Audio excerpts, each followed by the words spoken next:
Welcome to the Creative Process Podcast with myself, Jared Klein. Obviously, today you could see for episode 9, we have a guest on. But first off, I want to say thank you to the people that come out and listen to the podcast week in and week out.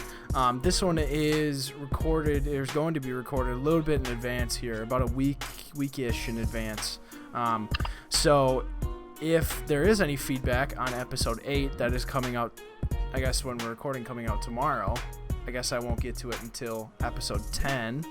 But yeah, so Paul, thank you for coming on today. I really appreciate you taking the time out of your day to come and have a conversation with someone that you've never met before. I appreciate it. I know very little about you, Jared, so I'm looking forward to this. Yeah, so I'm very interested in learning about you, and learning about your story, and learning about everything that we have on our docket that we're going to talk about. So I guess to start from stage one, start from the base, introduce yourself to the audience. I like to say who you are, where you're from, what do you do, and then if you want to go deeper than that, you're more than welcome to. No problem. As you said, I'm Paul Sadler. I serve as the creative director for the Purdue Athletic Department. I've been with the university since 2011. Started as a graphic designer there, and I've been there since, minus last year. I took the little adventure sidetrack away from sports to try something different, as a lot of people during COVID did. Mm-hmm. Came back, missed it too much. But yeah, I'm a townie. I grew up around Purdue. I'm from Lafayette, so I've been in this area my whole life. Awesome. Graduated from Ball State in Muncie. That's the only time I've left town. After college, I worked about 8 years in healthcare, in a marketing department as a graphic designer. So totally different type of work, better pay than the athletic world at the time. But I love sports, and opportunity came up, and I was in a position in my life where I could take a little chance and tried it out, and been with it ever since. Awesome. Yeah. So how long have you been, I guess, working within sports? 2011, as part of my job. A few years prior to that, I started dabbling around just for fun. When things started growing on the internet in the sports design world, and I started getting into sports photography and working kind of as an assistant to a friend of mine who was a sports photographer. So I started getting some access to some events and seeing how things work. And then around that time, a year later, the job opened up, and I decided to make a career out of it. Mm-hmm. Awesome. So I guess staying close for home, you've had a connection with Purdue since you were little, or what? As long as I can remember. I mean, my dad's been taking me to Purdue games since I was old enough to remember things, I guess. Going to Mackey Arena in the mid '80s, late '80s. Watching Mike Allstott, he was my favorite player. Mike Allstott. Yeah. Wow, Mike Allstott. He was a machine, man.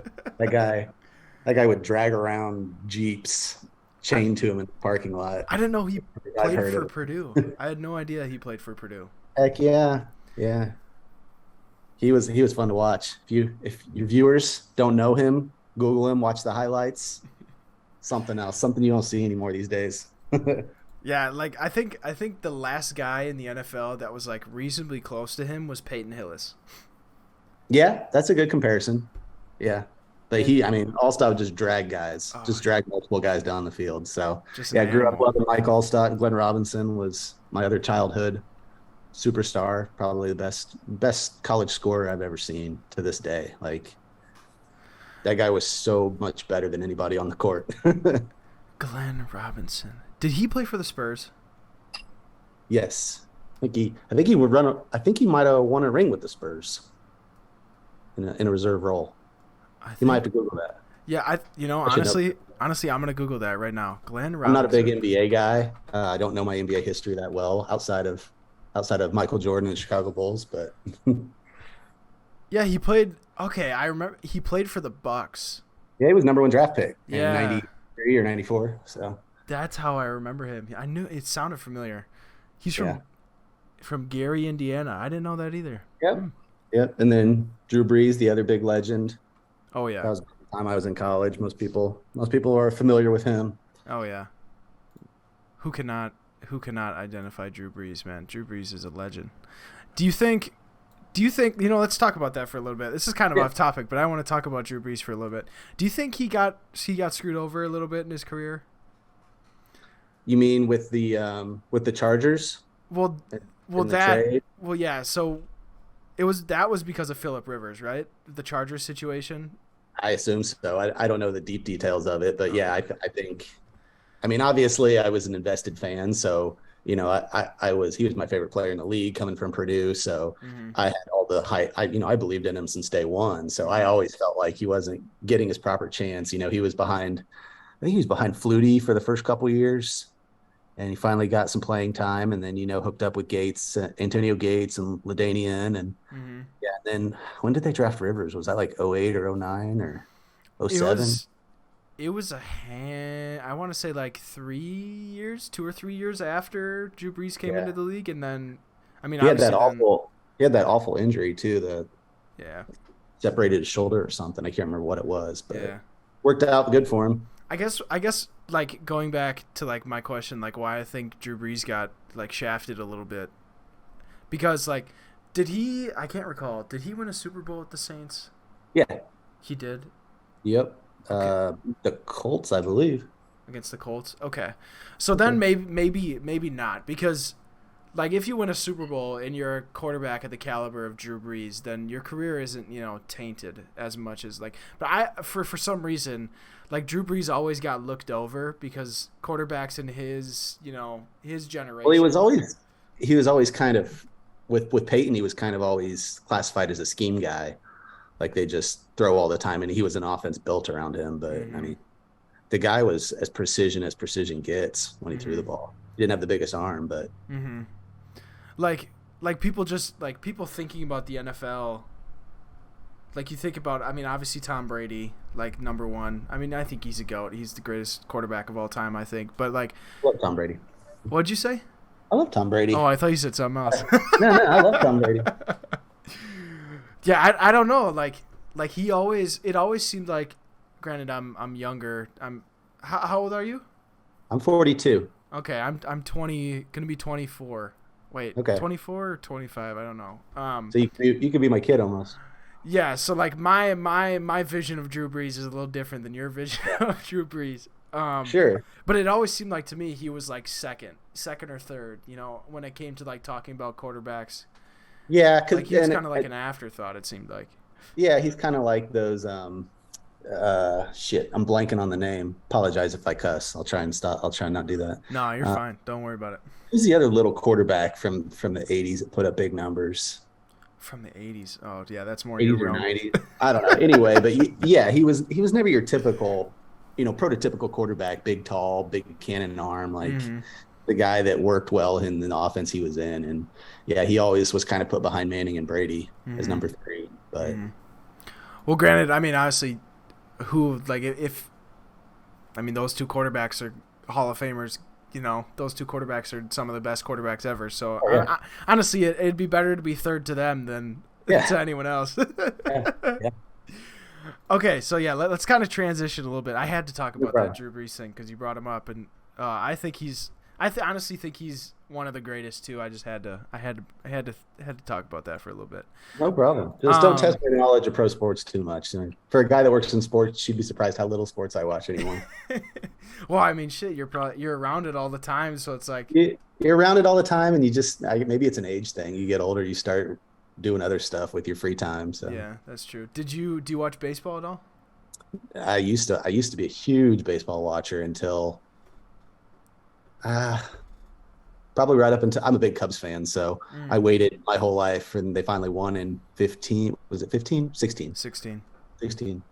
So once that kind of happened, and I don't know, it was done, and I was like, Well, you're finally, gonna and the interest kind of waned, and you're gonna yeah, hate what I I saw that notice that earlier. Okay. um. My buddy pitched for you guys. I just saw him the other day. Josh Lindblom. He's down at Nashville Sounds right now. Oh, really? Yeah, he was a Purdue alum. Is he still in the Is he still in the system or is he coaching? Yeah, he's down in Nashville. I've Still never pitching, I've never looking heard of him. starter. He was with you guys as a reliever last year, I believe, and maybe the year before. Okay. He's Yeah, kind of never heard of him. he's about 35 years old. He's been around the block. Mm-hmm. Had some But, experience. yeah. But yeah, the like the home run derby and everything was last night, so I was wondering if you watched it at all. Did not watch it. I checked Twitter because I was curious. Mm-hmm. Yeah, I watched so little of it that I didn't know who the hell is it Julio Rodriguez? Yeah. I didn't know who he was. I had to Google that name. Oh I was like, yeah. I've never heard of this guy. He's crazy. He's so good. He is so good. I'm Honest, so out of touch with Major League Baseball.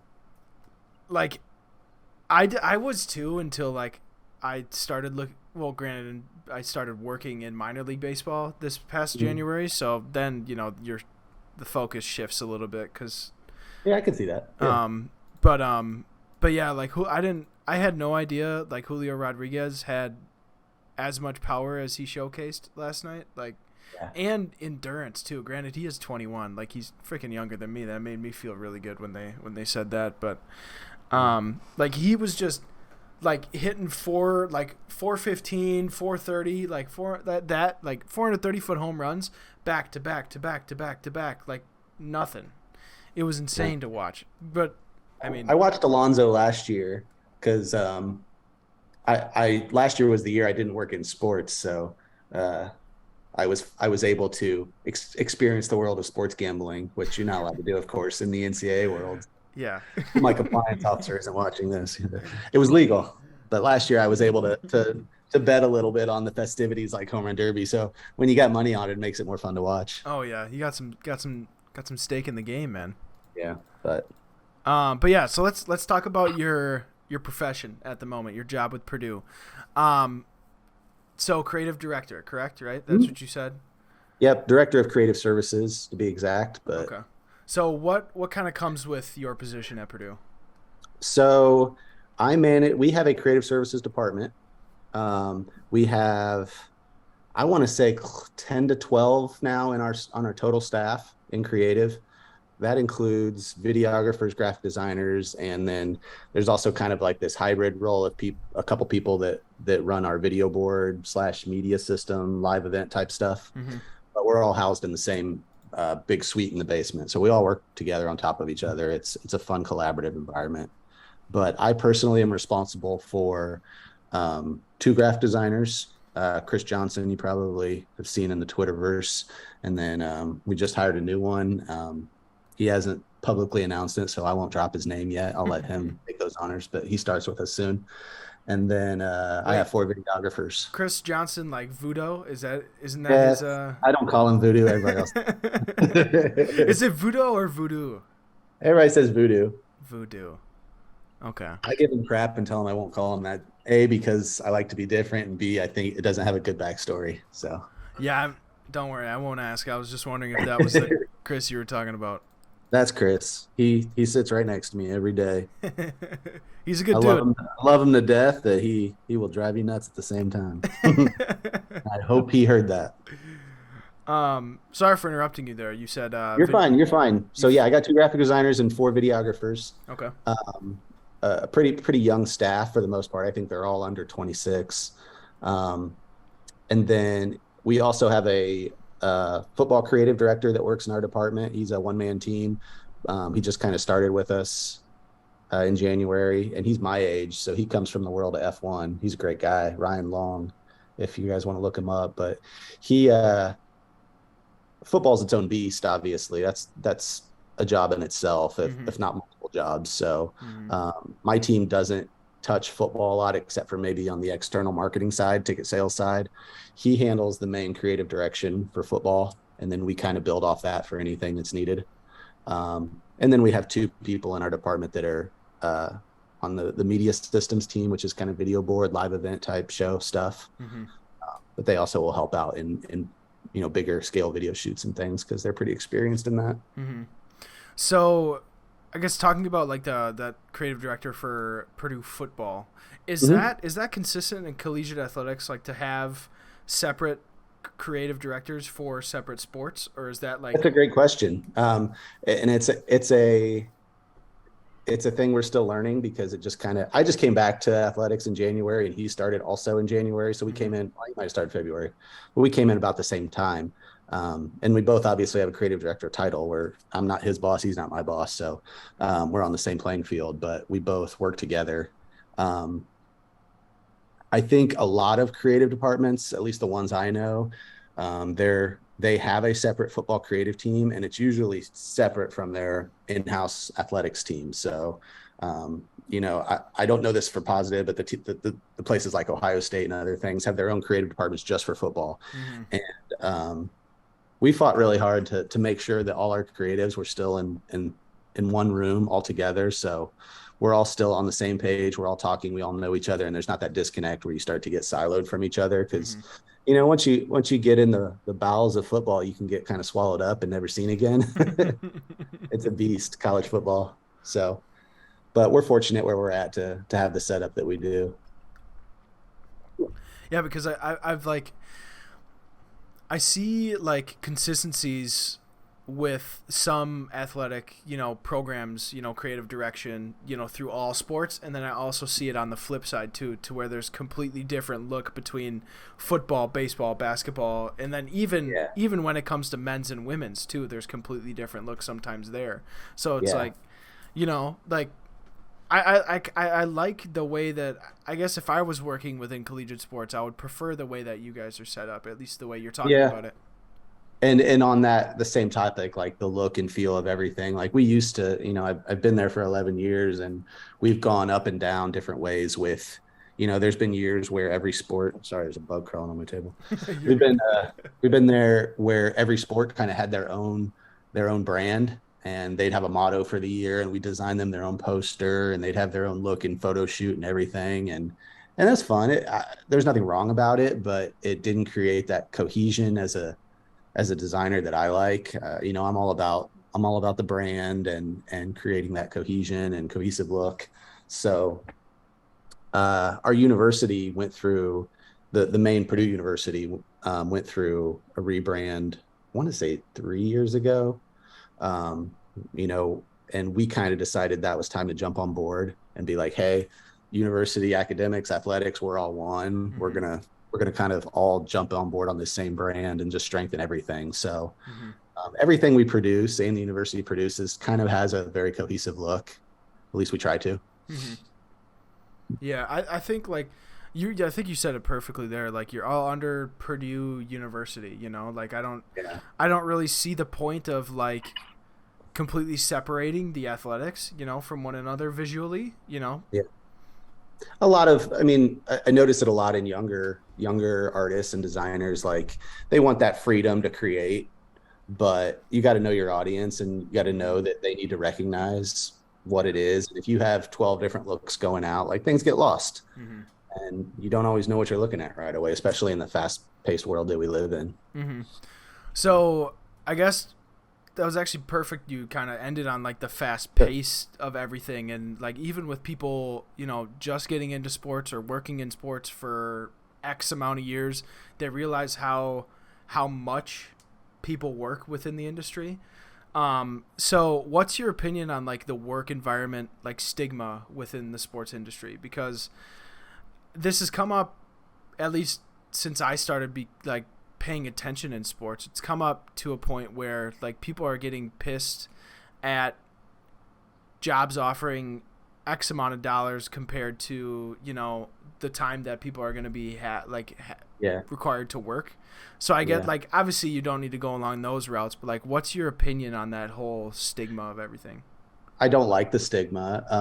And we've been through that through my time in athletics where um, a lot of the thought with administration in all programs. I'm not talking specifically about ours or anything, but I think there was always a thought that, these people will come and work in athletics because, it's fun and it's cool and they get to be around the athletes and around the games and they'll take less money to do it. Mm-hmm. And I'm not saying, they take advantage of it, but, if you can get someone willing to do that, why would you pay them more if you can get them, they're taking the job. So, um, it's not like you're struggling, but a lot of people in the last 5 years, they're starting to realize that they don't need that. They can go out and do it on their own. So I think the world is catching up. I know at Purdue we do a fantastic job, I think, of paying fairly, and then I try to treat my employees and their work-life balance. Mm-hmm.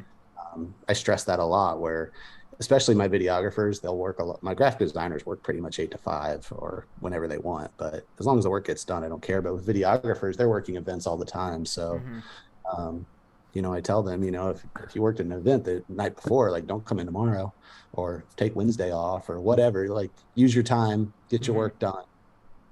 Yeah, I for don't need to sure. be here every day. So, Mm-hmm. um, I think a lot of people are catching up to that method of thinking. I think COVID helped a lot with people working from home and realizing what can be done not in the office. So I've been fortunate to have a good boss that's understanding on the work-life balance thing. So I've been around that for my whole career, and I'm trying to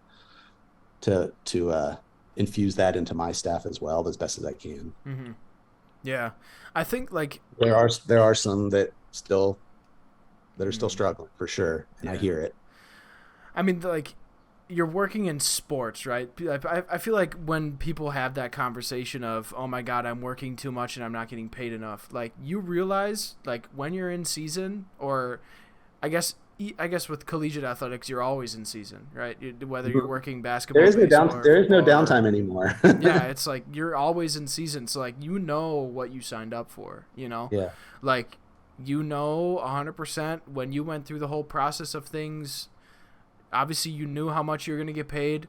You knew how much you were going to Yeah. work. And I just realized that we have 10 minutes left in the Zoom, but whatever. We'll send a new one when we come back up, All right. when that happens. So don't worry about Make time that. for a refill. Yeah.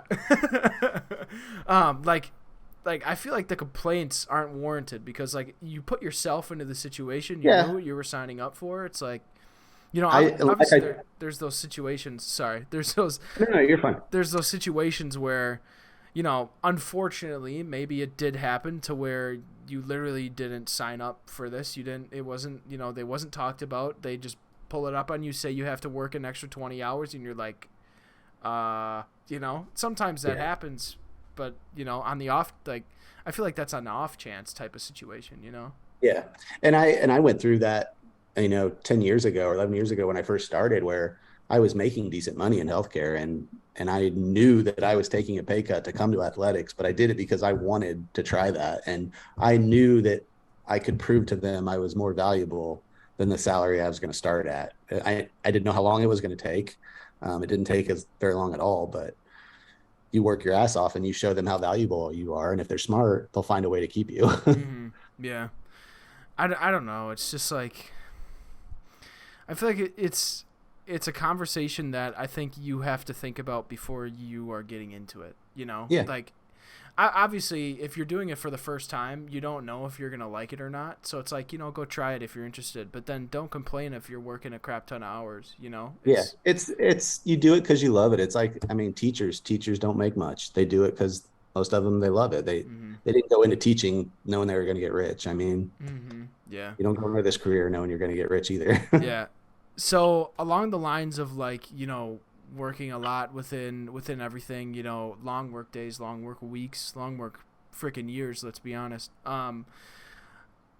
I know you said like mental health and that whole aspect of things. You wanted to touch on that because you've experienced it, and everything like that. So I mean, obviously, you're working long hours. Sometimes that work-life balance doesn't really, Yeah. come as often as someone would want. I guess what was your Yeah. experience when it kind of came to that, um, So and everything?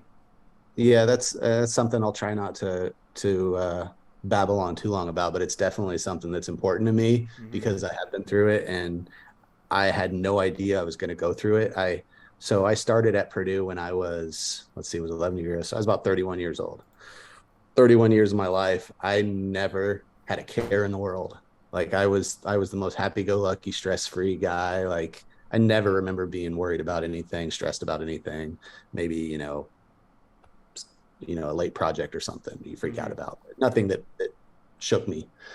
About 3, 4 months into my job at Purdue, I started getting these chest pains and kept going to doctors, couldn't figure out what it was. It was keeping me up. Like I would wake up at night, think I was having a heart attack. And I would just be in cold sweats. I'd be crying. I'd be scared for my life. Like I couldn't figure out what was wrong with me. Like I was terrified. And finally, after about the fourth or fifth doctor, one of the doctors was like, "Do you have an anxiety disorder?" And I was like, "No." And he's like, "Well, based on everything you're telling me, I think you do." And I'd never heard of that, never thought of that, never knew what an anxiety disorder was. So, they put me on medication. I started talking to someone, and it went on for, it wasn't something I conquered easily. It went on for a few years, but, things got balanced out and you learn how to deal with it through Mm-hmm. some methods that I can go into if you want or not. But, the, the reason that the conclusion that I come to that developed it is that, um, I was overwhelming myself and I didn't know it. Like, I was in a job that I absolutely loved, and I was taking on so much stuff. I didn't want to tell anyone no. I wanted to do everything. I was having so much fun. I was working all these events. I was taking on responsibilities and extra work, and I thought I was loving every minute of it. But what you don't know in the back of your mind is you are stressing yourself the f out. And you don't even know it because you're having fun, and it'll catch up to you. So, I try to encourage young people I talk to, like, just be careful how much you take on. Be mindful, take your time, take your breaths, have fun, get loose. Like, um, because everybody just wants to just do so much. And before you know it, it'll bite you hard. So I guess like you said you were taking on a lot of work. Yeah. When like did you know like in the back of your head, like, I mean, obviously you were having fun, but like did you even Yeah. have a thought of holy shit, this stuff could happen, or was it just like No, no, I had an no all of a clue. sudden Like, type of and this is all obviously in hindsight that yeah. I'm figuring that's the reason. But like, yeah, I was so set on proving my worth in the athletics world, and I wanted, because when I first started, um, graphic designers weren't popular in athletics. So basically, a graphic designer was somebody in the department that made the newspaper ads or whatever, or the schedule posters. Like you didn't have a lot of jobs, Mm-hmm. and social media was on the rise, and there were things, and people didn't normally give it to the graphic designer. And I was like, I can do that. Like, let me do that. I can make your media guide. Like, I can update the website. I kept saying, hey, I can do this. Use me, Mm-hmm. use me. Mm-hmm. And before you know it, you're just bombarded. And if you have the personality I did, where you didn't want to let anyone down, you never had the balls to say no because you didn't want to disappoint someone. And that's one of the things I had to learn as I grew, is that it's okay to say no to people. It's okay to say, I'm way too busy. Like, I'm Mm-hmm. sorry. Mm-hmm. You're important to me, but I can't take it right now. Yeah.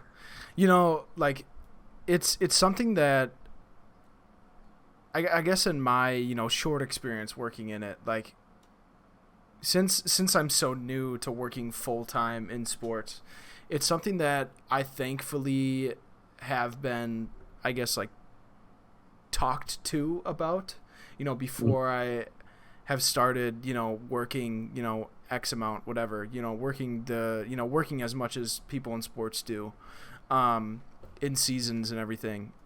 So like being able to, I guess, I'm very fortunate that I had the opportunity to talk with people about that whole aspect of this career, and I guess not only this career but I guess in general in life type of scenario, because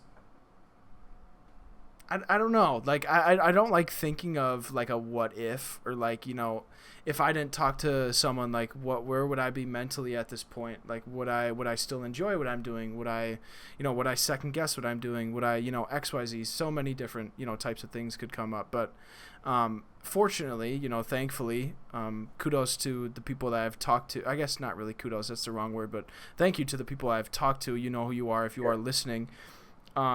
It's helped, like talking to people about the problem, not keeping it inside, has helped Yes. me immensely, when it came Yes. to And that's what I tell everyone. yeah, like when it Talk came to people. to like obviously getting over that hump, but also understanding myself. I had to talk. I didn't realize I had to talk to other people to understand myself a little bit more, and Mhm. it was like the craziest, like it was the craziest thing I had to get over. But once you do it, it's a game changer. Yeah. And that's the biggest advice I give to people. I mean, I have no magic solution for it. I mean, medication helps lots of people, but also I just started opening up to people. I had a couple coworkers that I would go upstairs and I'd be like, Kim, can you walk around the building with me? I just need to talk to someone. Mm-hmm. And we'd go for a walk and I would just spew all my problems and she would listen to me and didn't matter if she had any solution. Like it was just a way for someone to listen and Mm-hmm. understand that I had shit going on that I didn't know how to deal with. Mm-hmm. So, I'm not saying, maybe people don't want to hear you, but tell them anyway. Mm-hmm. Yeah, it's just one of those things where like I feel like it's a stigma that people are getting over, like to not talk about it. Like people are getting over that and getting Yeah. more comfortable in the scenario where you have to talk about it.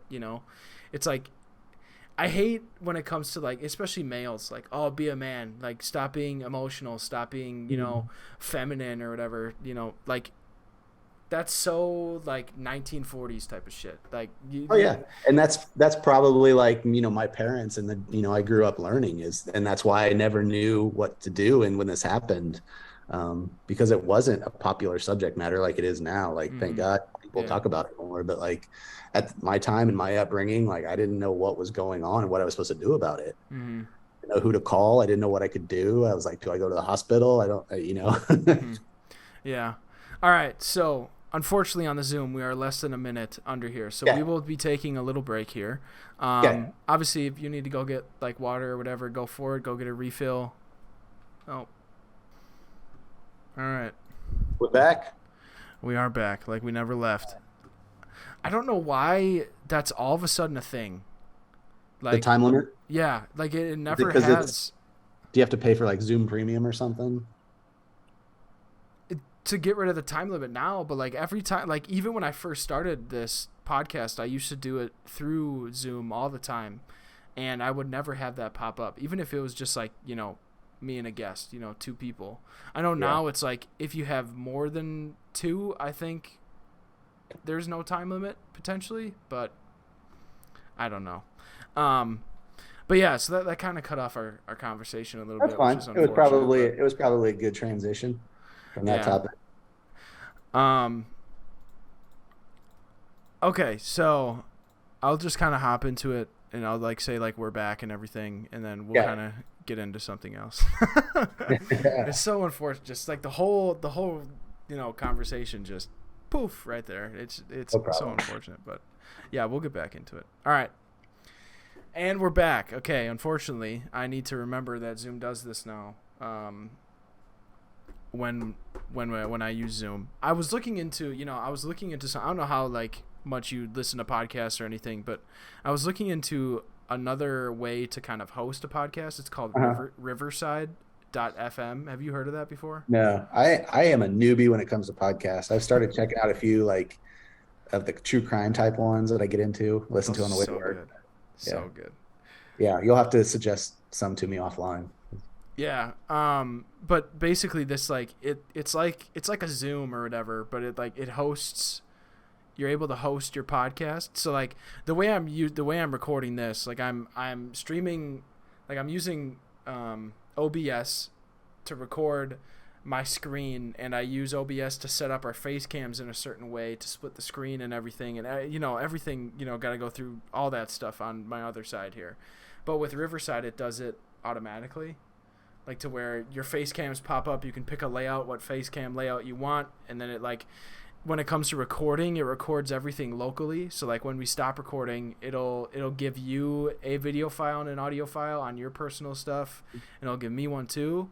So like the quality of everything is a little bit better, and then the feedback is like what we would see. That's not being recorded. It's recording in the highest quality possible that your local whatever, like your local setup can support. So I've been looking into it to kind of jump through loopholes, but I had a conversation with who was I talking with yesterday? Oh my goodness, I can't remember. It's literally like the episode that's before this one. Where'd they work? That's the thing. I don't remember. Oh no, I feel so bad for this. I need to look at my notes. Who did I? We'll edit it in post. Oh, okay. Okay. His alias is Frostify. Okay. Yeah, we were talking about. Okay.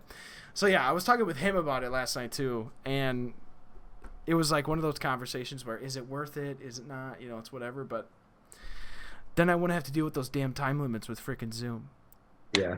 It's one of those things. But yeah. So getting back into said podcast that we are recording, I wanted to talk about, like, with your position. Obviously, you have to manage a team and a collaborative experience, right? You have to manage different branches and facets of creative services, I guess, to put it in the best way possible.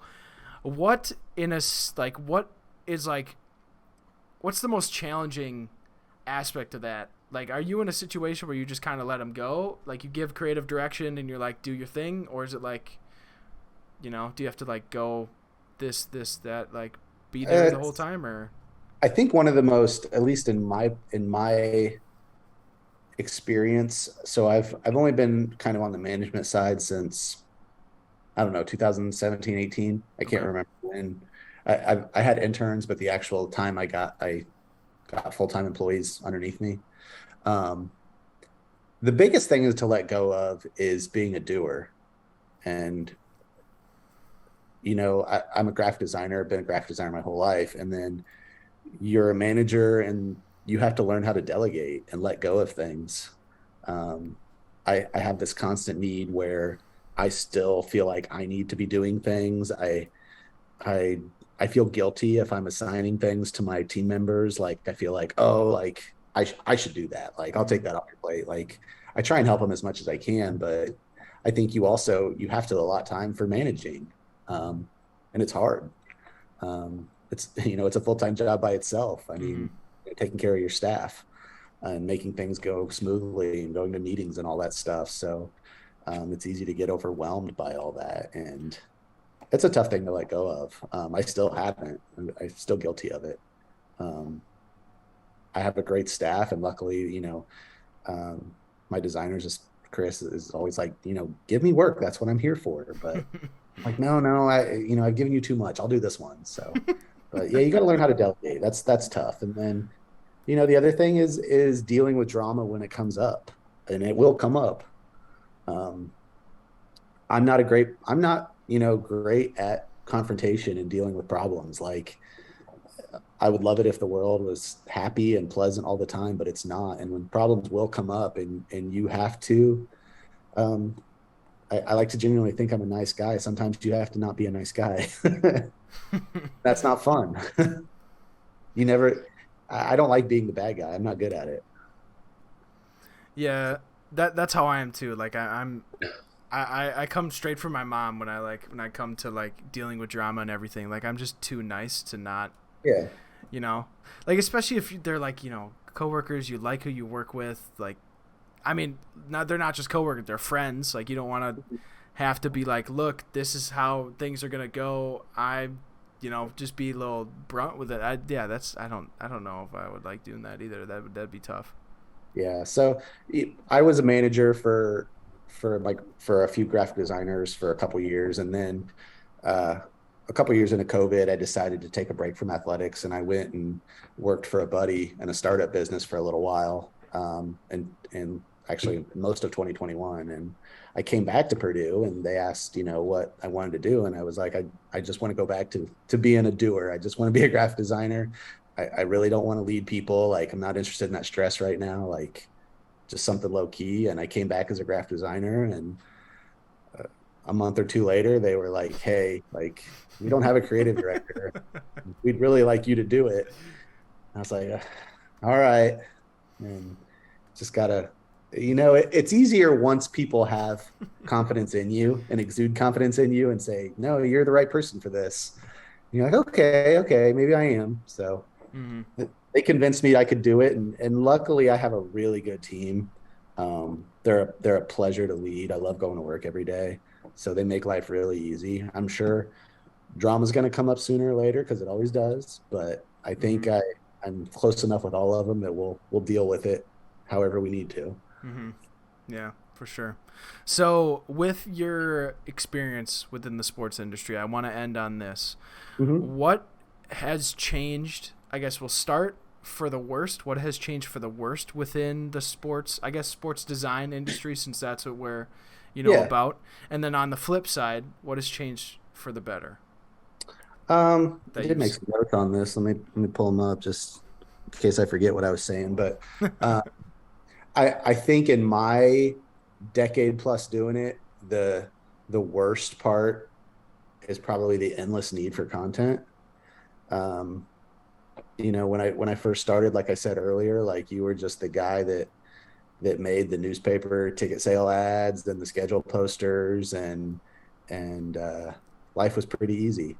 And then social media took off, and you have accounts everywhere in 18 different sports that you're working for, and recruiting. I didn't even mention recruiting.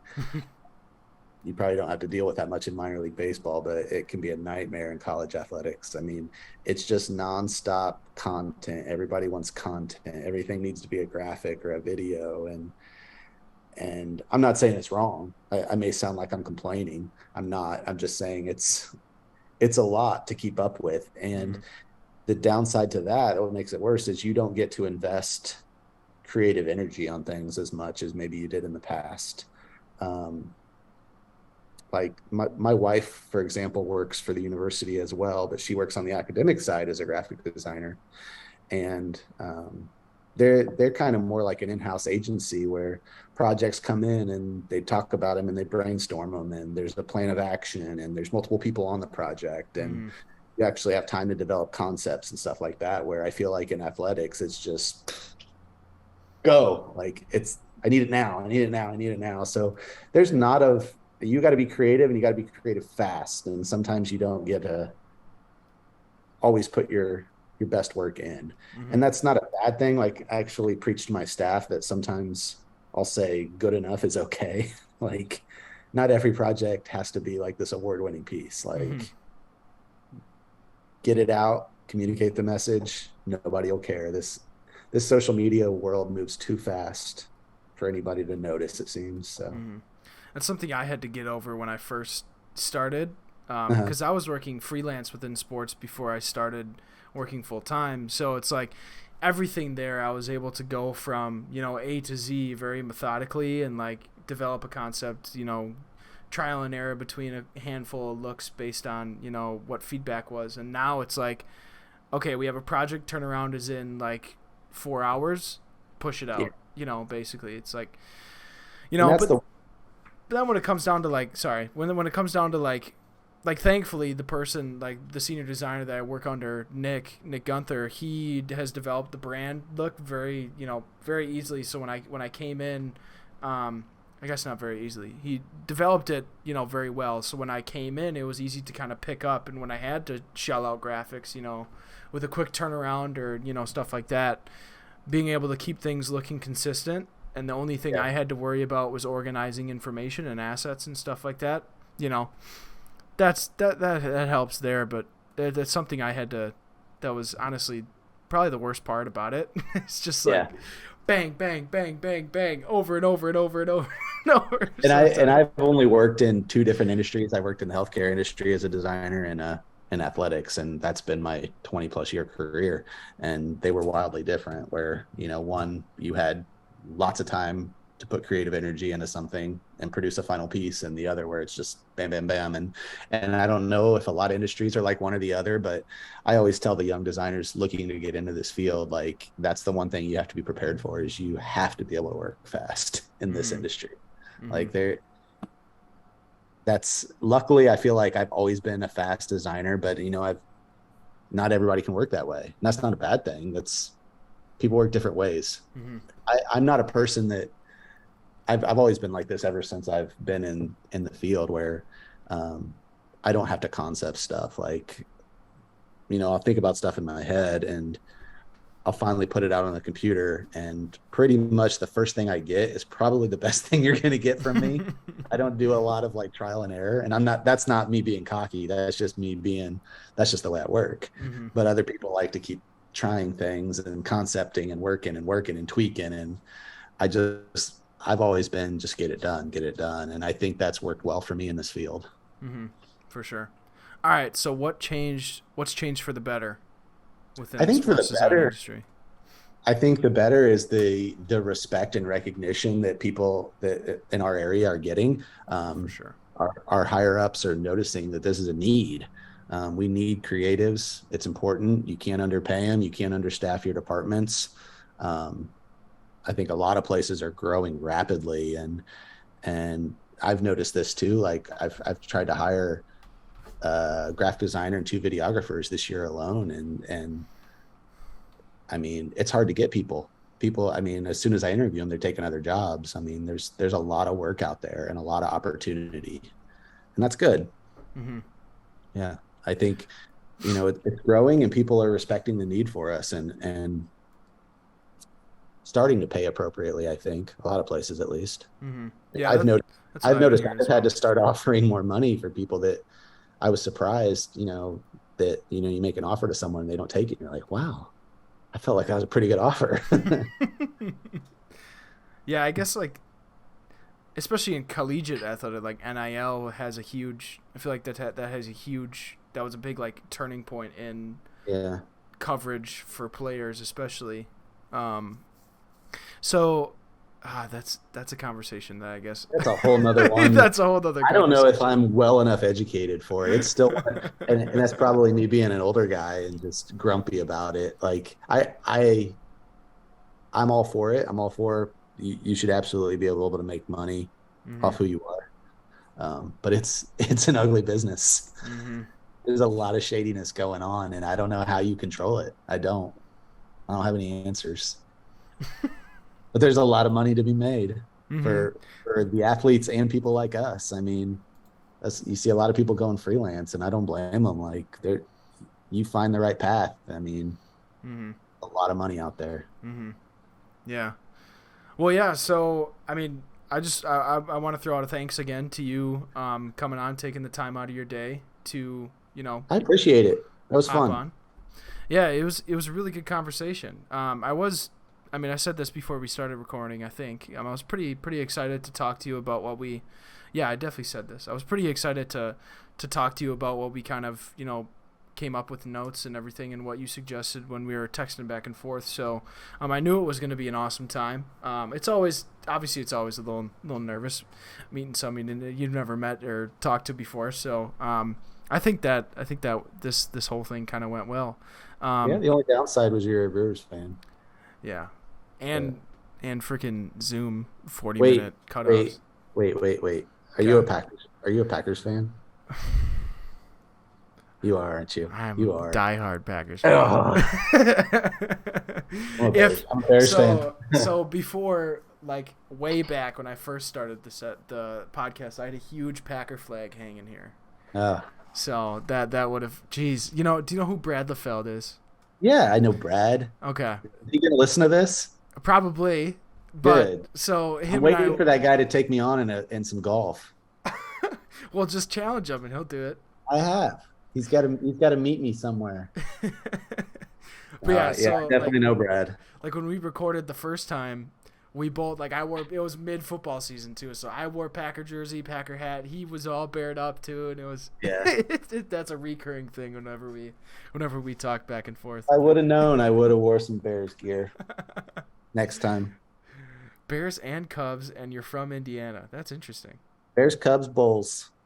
Fuck the Colts. But yeah, okay. Well, for the people listening today to episode 9, thank you for coming out and listening. I hope you have a good rest of your day, rest of your evening, rest of your month, whenever you are listening to this. You. But, did you? Oh, did you? What? Did you think I was telling you that? I'm not even stopped talking to you yet. We're probably gonna talk after this, but I was talking to the people listening. I'm still here. I'm still here. But yeah, anyways, hope you have a good rest of your day. As always, make sure you tell someone that you love them today. All right, we will see you next time in episode 10. Take it easy. Peace.